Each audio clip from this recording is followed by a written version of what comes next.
Tyler Zuber, who has entered this game. And Zuber's first pitch misses 1-0. Hello, baseball fanatics, and welcome back to Baseball Extra. Get ready for an electrifying breakdown of one of the most unbelievable innings you'll ever witness. We're talking about pure, unadulterated ninth-inning magic that transformed a tied game into an absolute blowout. If you love incredible comebacks and power hitting, you're in the right place. Tonight, the air in Miami's Bickle neighborhood was thick with anticipation as we entered the bottom of the ninth. The score? A nail-biting 2-all. The tension was palpable. Leading things off for the Braves was none other than Marcell Ozuna, a man who knows this ballpark like the back of his hand, especially against the Marlins. His career numbers against them are impressive, highlighted by 8 game-winning RBIs. Could he make it 9? The Marlins brought in a fresh arm, right-hander Tyler Zuber, hoping to keep the Braves at bay. Zuber's first pitch missed, a 1-0 count. The Marlins, despite racking up 10 hits, had struggled to capitalize, with 8 of those coming with the bases empty. Braves pitching had done an admirable job working around the traffic. But then, Ozuna stepped up, and with a swing that echoed through the stadium, he sent a ball screaming out to left center. It rocketed off the wall. What a start to the ninth for the Braves. A leadoff double for Ozuna, putting the go-ahead run in scoring position. Ozuna knew immediately he was coming out for a pinch runner, and Eli White jogged onto the field. That hit was perfectly timed and expertly placed against a slider that was down, but middle Ozuna just absolutely crushed it. It traveled further than many expected, slamming into the middle of that high left center field wall. It's funny how often balls hit the higher sections of this particular outfield wall, making for some dramatic bounces. With White now in scoring position, the stage was set for Ozzie Albies, who had already hit one off the top of the wall earlier and launched a nearly 400-foot homer in the fourth. Zuber, struggling with control, quickly fell behind 3-0 to Albies. He's had some issues with lefties this year, though they're hitting a robust 400 against him. He managed to catch the outside corner, making it 3-1. This was the first time the Braves had their leadoff man on since the first inning, a situation that previously led to a run. Could history repeat itself and give the Braves the lead? Albies popped up the 3-1 pitch into foul territory, and Sanoa made the catch. Zuber got the out he needed without anyone advancing. The next batter up was Nacho Alvarez. Zuber started strong with a good-looking sweeper that had some tight, late break to it. Zuber's fastball clocked in at 94 miles per hour. We saw Zuber pitch last night. He's only made 10 Major League appearances since 2021, suffering some injury issues between stints with the Mets and Marlins. He threw a pitch low and away, making the count 2-2 to Alvarez. Then a full count.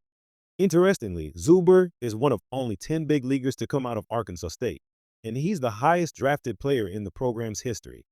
He was a 6th-round pick by the Royals back in 2017. Alvarez showed incredible plate discipline, refusing to chase. Zuber walked Nacho Alvarez. Now runners were on first and second, bringing up Bruggen. That was a really impressive at-bat for Nacho, battling back from a 0-2 count, not chasing quality pitches. Clayton McCollum, the manager, was making a change on the mound with 1 out in the ninth. Before we continue, let's reflect on the bigger picture. If the Braves win today, they clinch the season series against the Marlins for the 11th straight year, an incredible streak, matching the Cubs' active top number against the Pirates. It's not easy to dominate any team in Major League Baseball, regardless of the record. This was a massive opportunity for the Braves to extend their control over the Marlins. And standing in was the former Marlin, Bruggen. He connected, sending a shot well out to left field. Hernandez tracked back, but it sailed over his head, bouncing high against the wall. Bruggen gave the Braves the lead against his former team in the ninth inning. How sweet must that feel? Not just an RBI double, but a huge game-winning hit. And did you see how shallow the Marlins were playing him in left field? It was almost like Little League, as if they thought he couldn't hit it over their heads. He absolutely smoked that slider down the middle, burning their analytics. The Marlins got burned by their own scouting. Now, with runners on second and third, the infield was drawn in, and Drake Baldwin stepped to the plate. There was some question about Baldwin staying in the game, but his numbers, especially his ops against lefties, supported the decision. This wasn't a bad matchup at all. In fact, the Braves were comfortable with it. Can he help the Braves tack on another run here in the ninth? And there's history here. Drake Baldwin took Simpson deep earlier this year when they faced the Marlins back in June. It was a very interesting situation. And wouldn't you know it, Baldwin got it through the right side. 2 more runs came home. A 3-run lead that Atlanta had completely seized control of in this game at Lone Depot Park. This was a night where the Braves won all the key matchups. From Dylan Dodd's big strikeout earlier to Baldwin's clutch hit, his plate coverage was excellent, understanding the infield was in, and just getting something through. That great bat control from Drake Baldwin was huge in the ninth. Ronald Acuna Jr. was on the field, directing runners, having a blast. The hit parade continued. Now it was Orlando Arcia. Everything was coming up roses for Atlanta. Arcia jumped on a first-pitch 95 miles per hour fastball, elevated but away, and drove it for a nice little base hit to left. Brujan had the big hit. Baldwin delivered a 2 RBI single. Arcia added 1. Now it was Matt Olson's turn. By the way, those 2 RBIs for Drake Baldwin brought his season total to 59 and 60, giving him the most for a National League rookie. He was absolutely distancing himself from Agustin Ramirez of the Marlins. These were 2 massive RBIs for the rookie, making him a true rookie sensation. And get this, 18 of his 60 RBIs, including 4 of his home runs, have come against the Marlins. He's setting the standard early in his career against a team and group of pitchers he'll see quite often. Olson now had a 1-2 count. Simpson was visibly laboring out of the bullpen, making it 2-2, then missing to Olson. As we head to the bottom of the ninth, the Marlins would bring up the bottom of their order.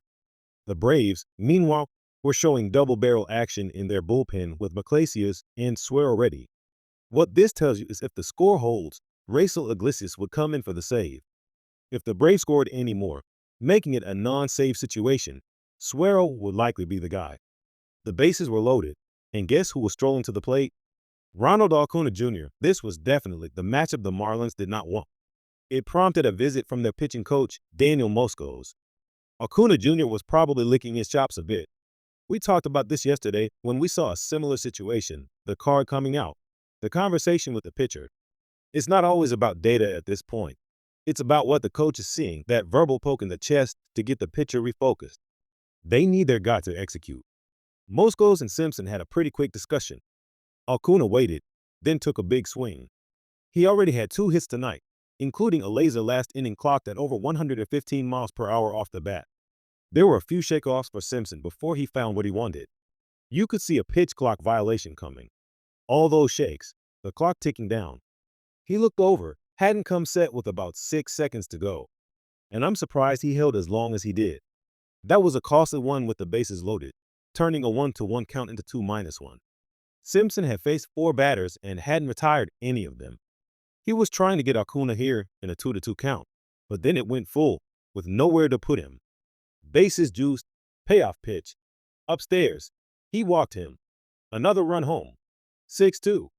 Ronald certainly wanted a little more, but he'll absolutely take the RBI walk. Good job by him not getting over anxious in that spot. His team had a lead. He was thinking big, and that was a disciplined at-bat. Now, Michael Harris, too, was coming up next with a huge opportunity. Harris was the 9th Brave to come to the plate in this inning.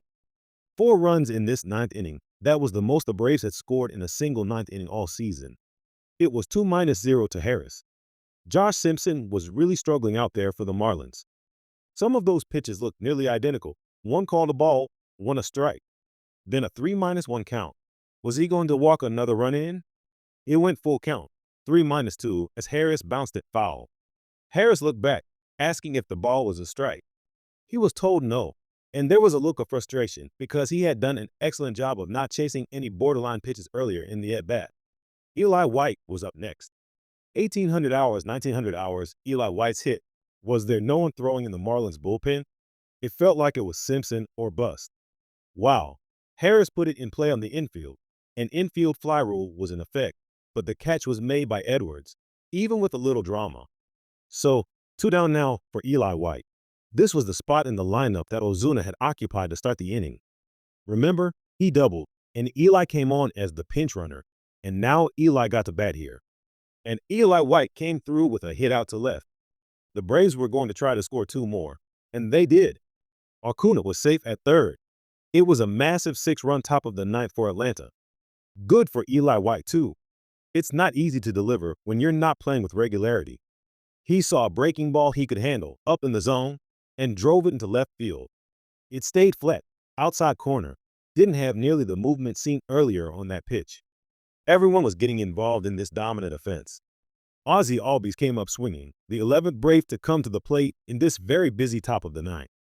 And he hit it high and deep to left. Hernandez at the track, at the wall. She's gone. A 2-homer night for Ozzie and a 9-run ninth for the Atlanta Braves. Impressive once again from Ozzie. The celebration was truly starting now with this huge inning. That ball, another slider with not a lot of movement, just kind of spinning inner third, and Ozzie punished it into left field, getting stuck right there in the net. Acuna was celebrating. Wow, what a night. They wanted to let Simpson finish it, but they weren't going to. The double bubble helmet was on, and the route was officially on here in South Florida. Now, a position player pitching alert. Javier Sanoa came on. He quickly had a 1-2 count against Nacho Alvarez. All smiles for Ozzie and everyone in that Braves dugout right now. Sanoa thought he had him. Oh, that's not a strike. He might have quick pitched him a little bit too. He just wanted to get this inning over. But to get a called third strike, you actually have to throw a strike. He was excited. He got a little pop out to shallow center. The catch was made. That finally ended it. 9 runs, folks, in the ninth for the Braves. What an incredible display of power hitting and strategic play. That's it for this unforgettable ninth inning comeback. This was truly a record-breaking inning for the Braves, demonstrating their incredible resilience and offensive firepower. If you enjoyed this deep dive into one of baseball's most dramatic innings, make sure to hit that like button and subscribe to Baseball Extra for more in-depth analysis and thrilling game breakdowns.